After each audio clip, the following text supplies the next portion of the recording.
So that's about research design. So like I mentioned, for our scenario, we can either employ exploratory research design for our particular analysis in order to understand what are like how what are the factors, and then we go on to determining a cause and effect relationship between the same. Uh, okay. So this is another thing that sir talked about, which is how is data changing research methodology. So like whenever you get on an app or whenever you like sign up for any particular service, you basically have a tick box which says that I allow this particular app to track my data and stuff. So how when you allow that, it allows a seamless access for data analysts or business analysts to take cognizance of your behavior on that particular app, or in some scenarios on your phone as well.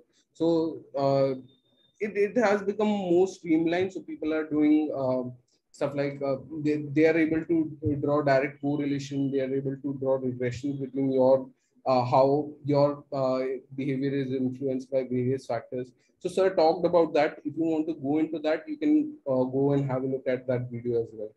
So right now, taking stock again, we have defined issue tree for Indigo Airlines, how to improve customer satisfaction for Indigo Airlines. We have chosen a particular research design. Now, the fourth method is now that we have a particular research design, what are the kind of survey methods that I am going to use? Of course, survey methods are something, let's say, where we were not able to have that data. But in scenarios, let's say, where we have data, probably we won't go about doing a survey in that scenario. So let's say I want to see if in Zomato, if giving out a new feature, let's say adding voice instruction, is it increasing my number of orders or not? So in that scenario, you have app data to track that. So in that case, you may not use survey method. But for, let's say, FMCG products or products where there is no direct like collection of data, you can actually go about doing survey methods to understand how people are doing. Again, I'm not going to delve into what are the survey methods. It's pretty evident over here. You can go back to sir's video to understand the various survey methods. So sir also listed out certain criteria for survey methods. You can see them on the screen. You can pause this video and have a look on them. I think they are pretty straightforward. But again, this is in session 4. You can go back to that and collect that as well. Same for this slide as well.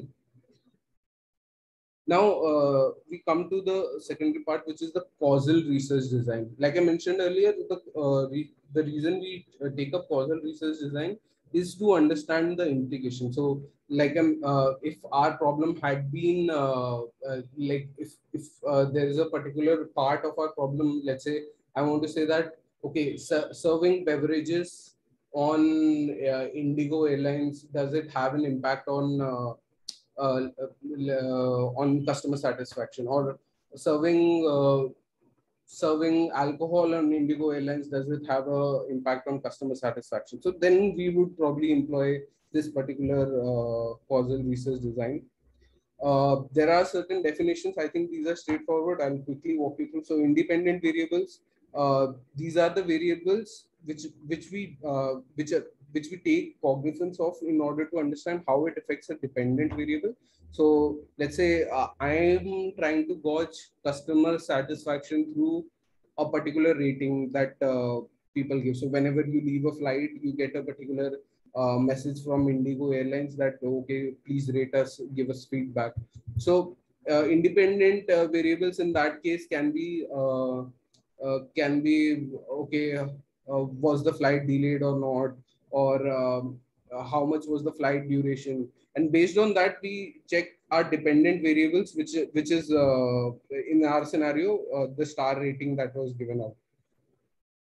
Test units are basically, in case of Indigo Airlines, it will be us. Basically, we are responding to those independent variables. And extraneous variables are something that may not have like there might they are in the environment, but they might have some impact on our implications as well. So if Indigo is facing some kind of backlash during that time and stuff like that, where did the person take the flight from, and like those kind of variables that can have an implication on your causal research design. So that's what extraneous variables are. Okay, so causal research design would require two types of validity, which is internal validity and external validity. What I mean by internal validity is when, like inside an organization or inside that particular. So in the internal, like let's say for Indigo Airlines, how valid is this particular implication that we are deriving? So how valid is this in our case? Let's say beverages example. Is it valid across all the flights, or is it like just the one sample that we took? And external validity is if checking across, let's say in the industry, is it true for the entire industry, or is it just true for Indigo Airlines? So stuff like that. And like I mentioned, extraneous variables. Sir will probably give you a better description of all of this, so you can go back to session 5 and read about all this. So history, which is basically, this is a misnomer. So history here refers whatever the surrounding of that particular event is happening. So uh, um, let's say there's a creative running for a particular company, or let's take our example, like Indigo Airlines. We are testing, we are checking customer ratings for a particular individual, but at the same time there's a controversy related to Indigo Airlines. So that would have an effect of my on my interpretation of the research design.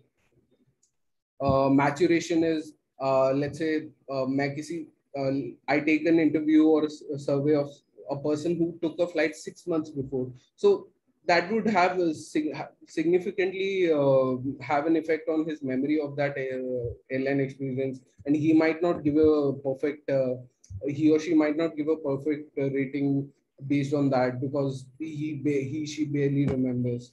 And others you can definitely have a look through Sir's class, so I'm not going to cover all of these. And then Sir mentioned about how to go about controlling these extraneous variables. Again, you can have a look at these, pause and see this. If you don't understand, you can go back to session 5 and catch up on this. After this, we come to classification of experiment design. Now, this is a very important step. So, why do we do this? This is done in order to understand.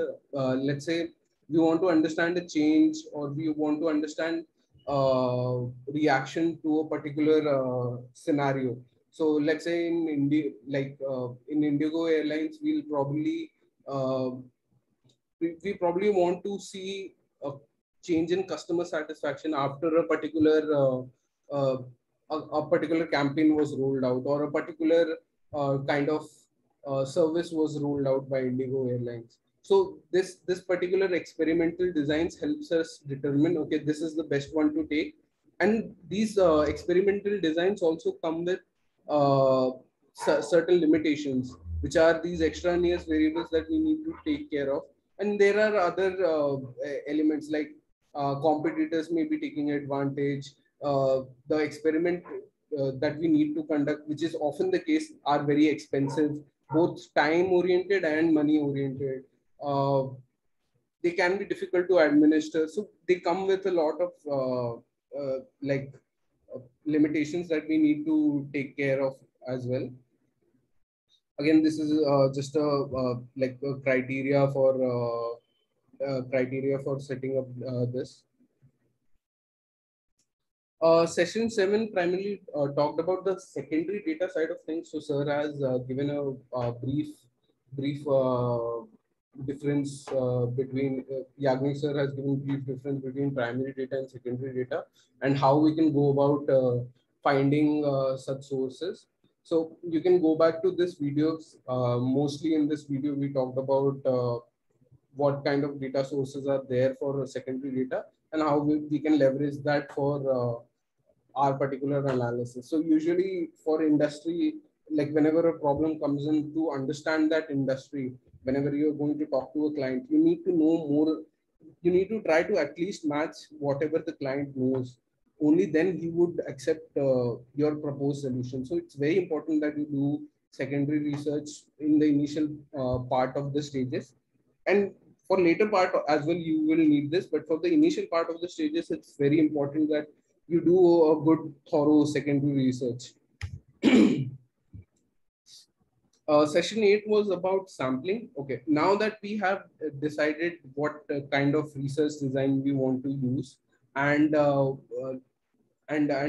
we have understood the various uh, experimental design that we are going to use, if we are going to choose a A/B testing or any kind of test for that matter, we are going to now decide, okay, basis on which so sampling is a type of inference that we do. This is called statistically um, this is called inference based.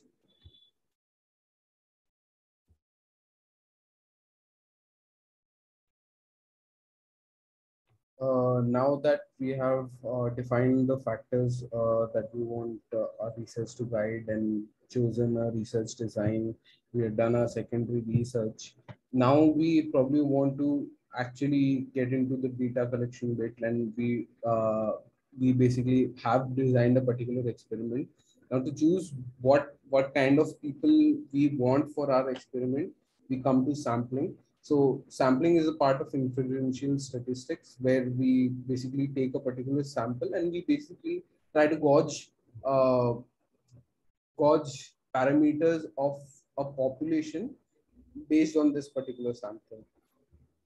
So it's very important that we take a correct sample that is representative or properly describes the entire population. This is a very crucial step.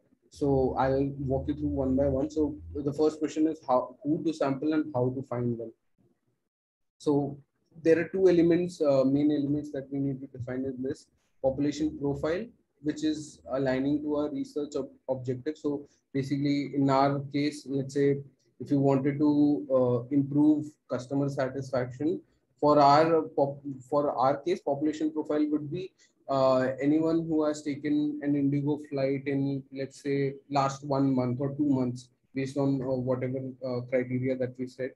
And then sample frame is basically frame through which you see the sample. So a particular definition would be like sir had given an example of the attendance sheet, or for choosing students from my attendance sheet or stuff like that. For ours, it would be, let's say, the booking data, or let's say boarding pass data, stuff like that, that allows you to restrict your population in that sense. So how, now that you have defined your population profile and sample frame, how to pull out a sample from that particular population? Now this is again a very intense topic. I won't get into it much, but there are broadly two particular scenarios. So first is the probability sampling, where each and every observation, uh, based on the method that you choose, so each and every observation regardless will have this equal opportunity of getting chosen. And the non-probability sampling, where you are rigging the sample in such a sense that not every particular option that you choose it has a particular advantage over the other. So but it is still representative of the population. So these are the broadly the two techniques. Of course, you should go back to the video and have a look. I'll just I have the screenshots of that video over here in case you would pause and want to understand.